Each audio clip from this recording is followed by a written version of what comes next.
Hello, Western Oregon sports fans, and welcome to this Wolves Weekly Recap Edition. Today, I'm joined by Arne Ferguson, who has had quite a travel over these last weeks since we've had a chance to talk to him.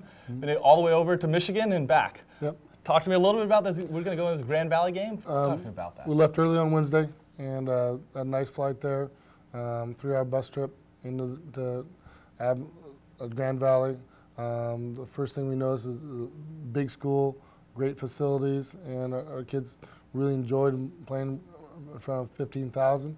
We just didn't play as well as we'd like to, but it's a very good opponent and an opponent we expect to be in a playoff type opponent. I'd like to talk to you a little bit about that one. A lot of us Western Oregon fans had the opportunity to watch that one via video stream and stuff like that. It looked like you guys were not too far away from them. I mean, you can say there's maybe a little bit of execution and stuff like that, but it didn't look like you guys were outmanned on the field too much. They're very conditioned. It was humid. They pushed the huddle a little bit. Defensively, we didn't play as well as we'd like to have played. Offensively, once we got going, did some really nice things of controlling the football. And special teams, we can't have 3 major mistakes like that. There's honestly 24 points that we feel that gave them opportunities that really put us in a hole.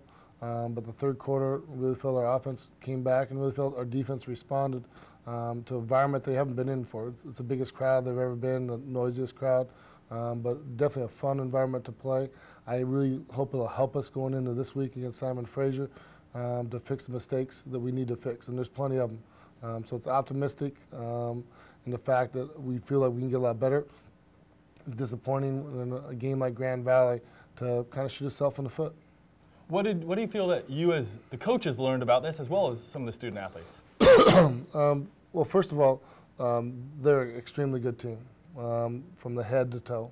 We faced probably the 3 best receivers we've ever faced and probably the most athletic front that we've ever faced since I've been here. So as we adjusted to that, I think we were really able to do some good things. Well, fantastic. Well, Arne, it was a very good battle. It seems like you still took a lot of positives out of that one. I mean, I know the fans are still talking about it. And, as you said, a couple of mistakes hurt the Wolves, but it didn't look like you guys couldn't hang with them. And so it had to be a pretty good. I mean, you always want to win, don't get me wrong, but there had to be some good positives coming out of that one. The real positive thing was, number one, our O-line and our quarterback play. And our running backs, we felt they got banged up a little bit, but they started to do some really good things. Some defensive guys were a little bit shorthanded. They're injured a little bit, and it showed up. And those guys behind them need to play better. Well, fantastic. Well, thanks for giving us a little bit of insight on just kind of how that game went at Grand Valley State. And we'll have Arne back a little later in the week for the preview edition of Wolves Weekly.